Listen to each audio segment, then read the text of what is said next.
Hello students, आज के इस वीडियो में हम पढ़ने वाले हैं जेनर डायोड के बारे में।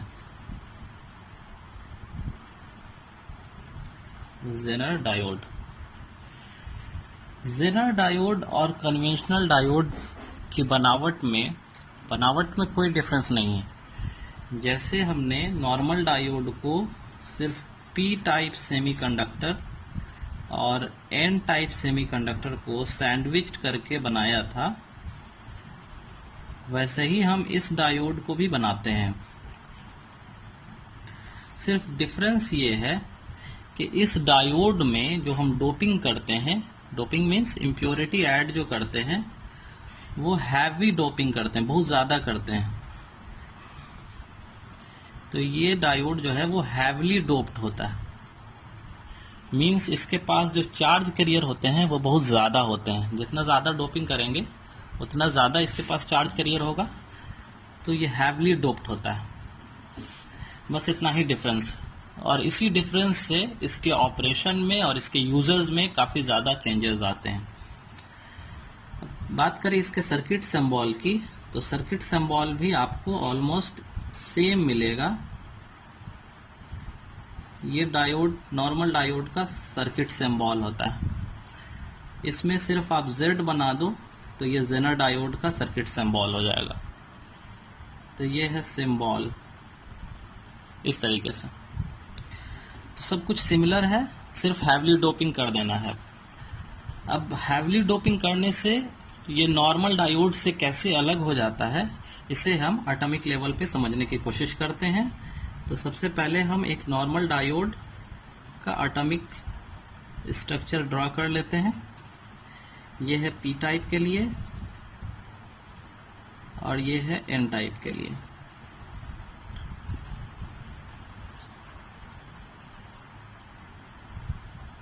पी टाइप में हम जानते हैं होल्स होते हैं मेजॉरिटी चार्ज कैरियर के तौर पे।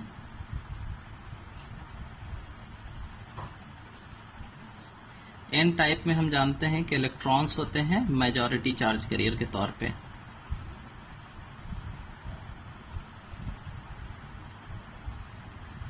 हर होल्स के साथ एक नेगेटिव आयन एसोसिएटेड होता है।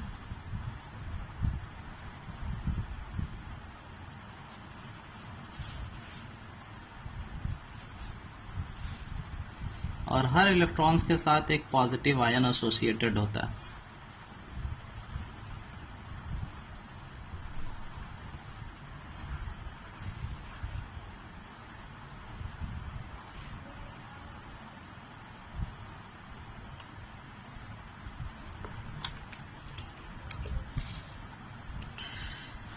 एन टाइप में माइनॉरिटी चार्ज कैरियर के तौर पे कुछ होल्स होते हैं। पी टाइप में माइनॉरिटी चार्ज कैरियर के तौर पे कुछ इलेक्ट्रॉन्स होते हैं। जब हम इन दोनों को कांटेक्ट में लाते हैं तो यहाँ पे ये इलेक्ट्रॉन इधर जंप कर जाता है, जिसकी वजह से यहाँ पे डिप्लीशन रीजन क्रिएट होता है। डिप्लीशन रीजन में इस साइड में इलेक्ट्रॉन निकल गया है तो पॉजिटिव चार्ज, और इस साइड में नेगेटिव चार्ज। ठीक है, ये नॉर्मल डायोड है। अब हम बात करें जेनर डायोड की। इसमें मैं नेमिंग कर देता हूं, ये डिप्लीशन रीजन है। डिप्लीशन रीजन, और यहाँ पे बैरियर पोटेंशियल, ये है आपका बैरियर पोटेंशियल। अब जेनर डायोड की बात करूं मैं अगर, तो ये है पी टाइप और ये इस तरफ होगा एन टाइप। जैसा कि मैंने बताया कि इसमें बहुत ज़्यादा हैवली डोपिंग होता है, तो हैवली डोपिंग के लिए हम मोर नंबर ऑफ होल्स बनाएंगे।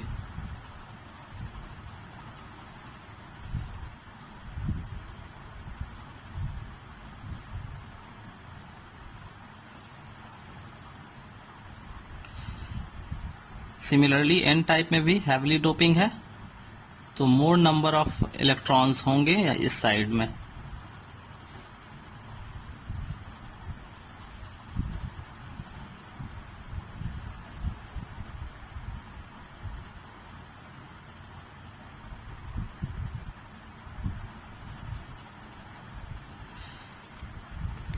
कुछ आपका इलेक्ट्रॉन्स होगा इस साइड में माइनॉरिटी चार्ज कैरियर के तौर पे, कुछ इस साइड में होल्स होंगे माइनॉरिटी चार्ज कैरियर के तौर पे। इन सब के साथ इलेक्ट्रॉन्स के साथ एक पॉजिटिव आयन एसोसिएटेड होगा, मैंने उसे ड्रॉ नहीं किया है due to complexion of figure. Similarly in this side there will be a negative ions for each hole, जिसे मैंने यहाँ पे ड्रॉ नहीं किया कम्प्लेक्शन की वजह से, फिगर कम्प्लेक्स ना हो जाए। चलिए, तो इस साइड में भी जैसे ही हम कांटेक्ट में लाएंगे पी टाइप और एन टाइप को, तो यहाँ से इलेक्ट्रॉन जो है वो इस साइड में जंप कर जाएंगे।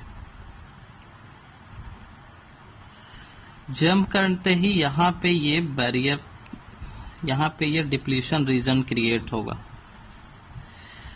ये डिप्लीशन रीजन जो है फर्दर मूवमेंट को रोक देगा, क्योंकि इधर जो है इस बीच वाले रीजन में ये क्या होता है, डिप्लीशन होता है ना, कंडक्शन को रोकता है, क्योंकि बीच में कोई चार्ज कैरियर नहीं होता, हमने पहले वाले वीडियो में देखा है। तो ये इसका हो गया डिप्लीशन रीजन।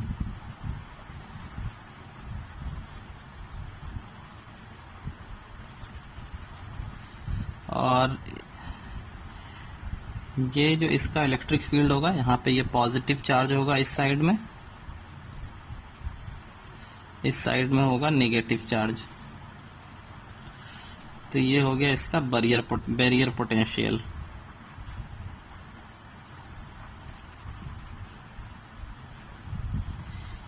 ये जो इलेक्ट्रिक फील्ड है और ये भी इलेक्ट्रिक फील्ड है, यहाँ भी डिप्लीशन रीजन है, ये भी डिप्लीशन रीजन है। अब देखिए डोपिंग से क्या डिफरेंस आया है कि यहाँ पे जो डिप्लीशन रीजन है वो काफी चौड़ा है, ये जो डिप्लीशन रीजन है वो काफी पतला बना है, क्योंकि एक बार जब डिफ्यूज कर गया तो बीच का रास्ता बंद, फर्दर डिफ्यूजन यानी इलेक्ट्रॉन्स और होल का कॉम्बिनेशन वो बंद हो जाता है, सिर्फ एक ही लेयर डिफ्यूज होता है। सिमिलरली इस साइड भी एक ही लेयर डिफ्यूज हुआ है, फर्दर डिफ्यूजन बंद हो जाता है, इलेक्ट्रॉन्स और होल का कॉम्बिनेशन बंद हो जाता है। तो चूंकि यह लाइटली डोप्ड है इसलिए इसका डिप्लीशन रीजन चौड़ा होता है, इसका डिप्लीशन रीजन काफी पतला होता है, नैरो। अच्छा, दूसरी बात कि यहाँ पे जो आपका इलेक्ट्रिक फील्ड जनरेट हो रहा है वो इलेक्ट्रिक फील्ड काफी स्ट्रांग होगा। ये जो इलेक्ट्रिक फील्ड है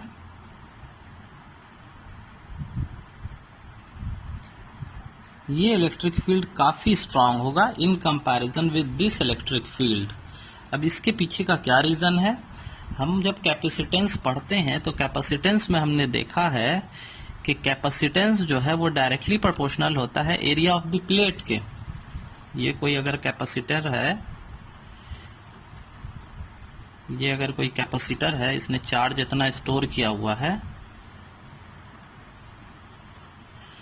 तो ये जो कैपेसिटेंस है ये ज्यादा होगा जब एरिया ऑफ प्लेट ज्यादा होगा। यानी कि अगर प्लेट अगर हम बढ़ा दें, प्लेट अगर बड़ा कर दें तो ये ज्यादा चार्ज को स्टोर करेगा, और ज्यादा चार्ज स्टोर होगा तो कैपेसिटेंस ज्यादा होगा।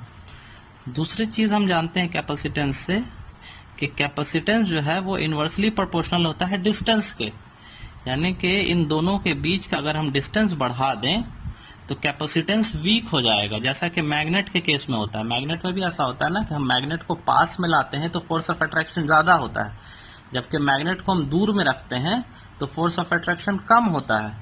सिमिलरली ये दोनों भी चार्ज है और डिस्टेंस अगर दोनों प्लेट का हम बढ़ा दें तो कैपेसिटेंस क्या हो जाएगा, कम हो जाएगा, इनवर्सली प्रोपोर्शनल होता है। ये कैपेसिटेंस का बेसिक नॉलेज जो है वो है।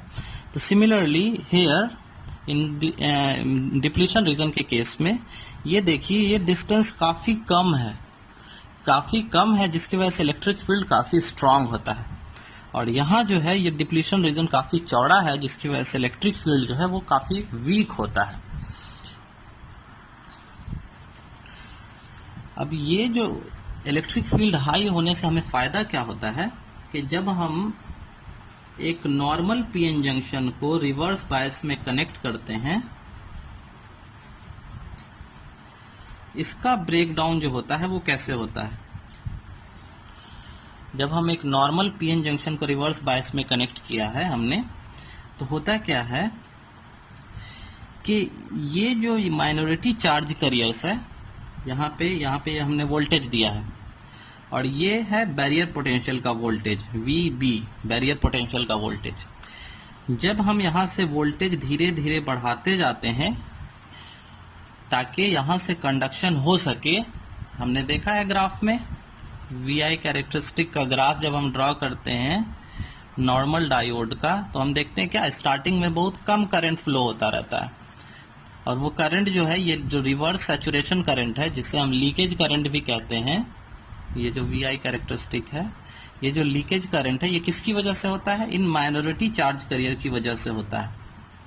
और हम जो चाहते हैं कि करंट मेरा फ्लो करे हैवी, उसके लिए हम यहाँ से वोल्टेज बढ़ाते जाते हैं। तो वोल्टेज बढ़ाने की वजह से क्या होता है कि ये जो माइनॉरिटी चार्ज कैरियर है उस पे ये रिपल्सन का फोर्स जो है, पॉजिटिव से पॉजिटिव, निगेटिव से negative, minority charge carrier electrons, negative से निगेटिव, पॉजिटिव से पॉजिटिव, ये जो रिपल्सन का फोर्स है ये काफी हैवी होते चला जाता है, जिसके वजह से इनके पास जो है ये काफी हाई काइनेटिक एनर्जी होती है। रिपल्सन का फोर्स लग रहा है तो काफी हाई काइनेटिक एनर्जी होती है।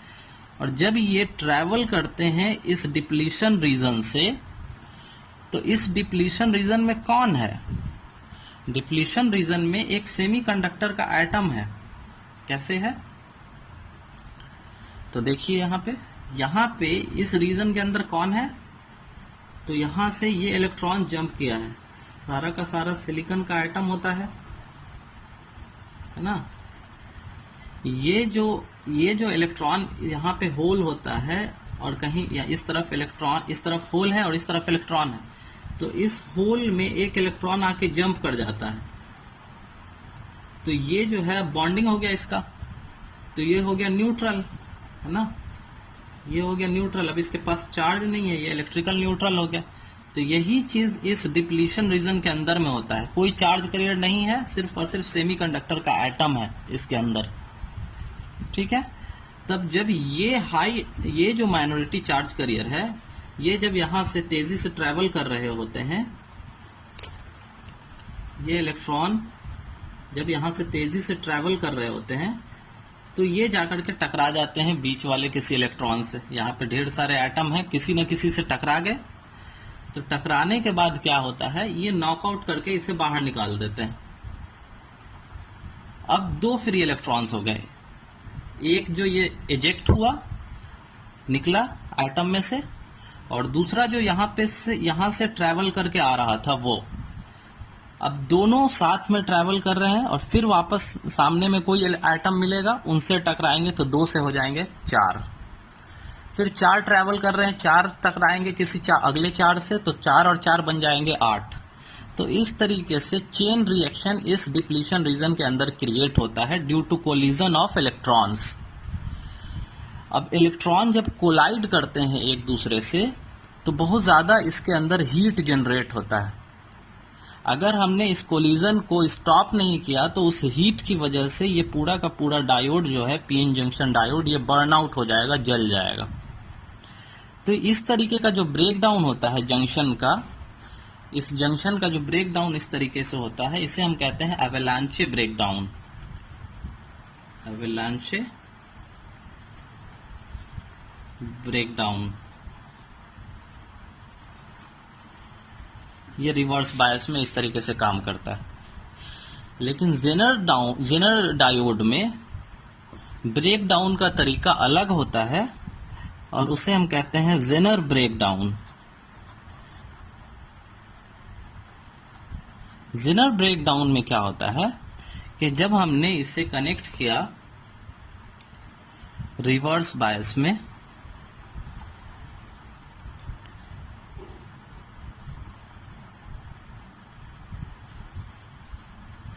रिवर्स बायस में जब हमने इसे कनेक्ट किया है, तो ये जो है,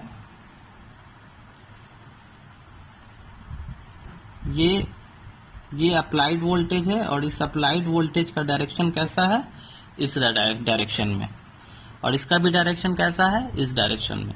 सिमिलरली यहाँ भी था, यहाँ भी इस डायरेक्शन में और इसका भी डायरेक्शन इस डायरेक्शन में। लेकिन यहाँ पे हम क्या देखते हैं, जैसे जैसे हम वोल्टेज बढ़ाते हैं ये इलेक्ट्रिक फील्ड काफी स्ट्रांग होता चला जाता है। अब स्ट्रांग होता चला जाता है तो यहाँ पे जो ये डिप्लीशन रीजन पतला है, तो ये जो इलेक्ट्रॉन ट्रैवल कर रहे होते हैं तो वेरी लेस पॉसिबिलिटीज है कि ये किसी से कोलाइड करें। डिप्लीशन रीजन पतला है जिसकी वजह से ये डायरेक्ट जंक्शन को जंप कर जाते हैं। ये जो इलेक्ट्रॉन है इस जंक्शन को डायरेक्ट जंप कर जाते हैं। बहुत कम पॉसिबिलिटीज है कि किसी के साथ टकराए। यहाँ पे जंक्शन चौड़ा था तो टकरा ही जाना था, कहीं ना कहीं पे कोलिजन होना तय था। यहाँ पे ये जंक्शन छोटा होता है, पतला होता है, जिसकी वजह से टकराते नहीं है। तो यहाँ पे ब्रेक डाउन जो होता है वो किसकी वजह से होता है कि ये जो इलेक्ट्रिक फील्ड है, मैंने यहाँ बताया कि इलेक्ट्रिक फील्ड काफी स्ट्रांग होता है। तो हाई इलेक्ट्रिक फील्ड की वजह से इसके जो बॉन्ड है, ये बीच में डिप्लीशन रीजन में जो आइटम है, इसके बॉन्ड इस हाई इलेक्ट्रिक फील्ड की वजह से ब्रेक करते हैं। इसी हाई इलेक्ट्रिक फील्ड की वजह से ये बॉन्ड ब्रेक करके ढेर सारे इलेक्ट्रॉन्स को जनरेट करते हैं, इलेक्ट्रॉन्स और होल्स को, जिसकी वजह से यहाँ पे कंडक्शन हो पाता है। तो यहाँ पे कोलिजन नहीं हो रहा है, जिसकी वजह से ये हीट जनरेट नहीं करता है। और ये जो है इसमें हम करंट को कितना भी बढ़ा सकते हैं रिवर्स बायस में, यहाँ पे बर्निंग के कोई चांसेस नहीं है। तो इस तरीके से हाई इलेक्ट्रिक फील्ड की वजह से जो जंक्शन का ब्रेक डाउन हुआ है उसे हम कहेंगे जेनर ब्रेक डाउन। और अगर हम इसका ग्राफ प्लॉट करेंगे, एक नॉर्मल पीएन जंक्शन का वीआई कैरेक्टरिस्टिक और जेनर डायोड का वीआई कैरेक्टरिस्टिक, तो नॉर्मल डायोड के लिए जो हमें वीआई कैरेक्टरिस्टिक मिलेगा वो कुछ इस तरीके का मिलेगा। ठीक है, ये ब्रेक डाउन के बाद करंट जो है वो शार्पली इंक्रीज कर गया। पर अगर मैं जेनर डायोड के लिए वीआई कैरेक्टरिस्टिक ड्रा करूं, तो जो वीआई कैरेक्टरिस्टिक आपको मिलेगा वो जेनर डायोड का और एक नॉर्मल डायोड का सेम होगा लीकेज करंट के लिए। लेकिन ब्रेक डाउन के बाद ये जो करंट है ये बिल्कुल आपको वर्टिकल मिलेगा। करंट जो है वो बिल्कुल वर्टिकली शार्पली इंक्रीज करता चला जाएगा और वोल्टेज जो है इस लेयर पे वो कांस्टेंट हो जाएगा। यहाँ पे देखो करंट बढ़ता चला जा रहा है और वोल्टेज सेम है। जो ग्रीन लाइन से दिखाया है वो जेनर के लिए है और जो ब्लू लाइन से दिखाया है वो नॉर्मल डायोड के लिए।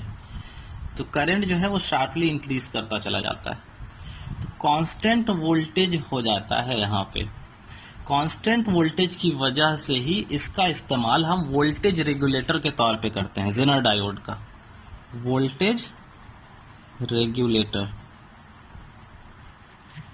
वोल्टेज रेगुलेटर के तौर पे इसका इस्तेमाल हम कैसे करते हैं, वोल्टेज रेगुलेटर क्या है, ये हम आगे सिलेबस में पढ़ने वाले हैं, तो वहां देखेंगे कि कैसे इसका इस्तेमाल करते हैं। तो फिलहाल इसका एप्लीकेशन हम याद रखेंगे वोल्टेज रेगुलेटर के लिए। अच्छा, अब यहाँ ग्राफ पे आ जाइए। ये जो जेनर डायोड है, जिस वोल्टेज पे जेनर डायोड का ब्रेक डाउन होता है उसे हम कहते हैं जेनर वोल्टेज।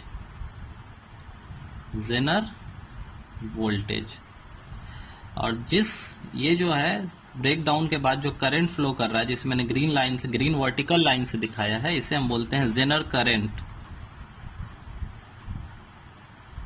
ठीक है, ये जो है ये वाला हिस्सा लीकेज करंट या लीकेज करंट है या रिवर्स सैचुरेशन करंट भी कहते हैं। अगर जेनर डायोड को हम फॉरवर्ड बायस में कनेक्ट करें, इसे अगर हम फॉरवर्ड बायस में कनेक्ट करें तो इसका जो ग्राफ मिलेगा वोल्टेज और करंट का, वो नॉर्मल डायोड की तरह ही मिलेगा। तो नॉर्मल डायोड के केस में हमने ग्राफ देखा कि कुछ इस तरीके से हमें मिलता है। ठीक है, तो यही ग्राफ नॉर्मल डायोड के केस में जो आपको मिलता है वो नॉर्मल जेनर डायोड के केस में मिलेगा। इसीलिए जेनर डायोड को हम कभी भी फॉरवर्ड बायस में कनेक्ट नहीं करते हैं। क्या फायदा कनेक्ट करके, इतना ज्यादा हैवली डोपिंग कर रहे हैं हम, खर्च मेरा आ रहा है और ग्राफ काम मेरा वही हो रहा है जो नॉर्मल डायोड करता है, तो फिर हमें कोई फायदा नहीं है। तो इसीलिए हम जेनर डायोड को हम हमेशा रिवर्स बायस में कनेक्ट करते हैं। तो ये हो गई कुछ बातें। अब जेनर डायोड के VI कैरेक्टरिस्टिक से हमें एक दो डेफिनेशन देखने को मिलेगा। एक डायनामिक रेजिस्टेंस है, जेनर वोल्टेज और जेनर करंट तो मैंने बता दिया। एक है आपका डायनामिक रेजिस्टेंस। तो डायनामिक रेजिस्टेंस के बारे में अगर हम जानना चाहें तो देखो डायनामिक रेजिस्टेंस क्या है।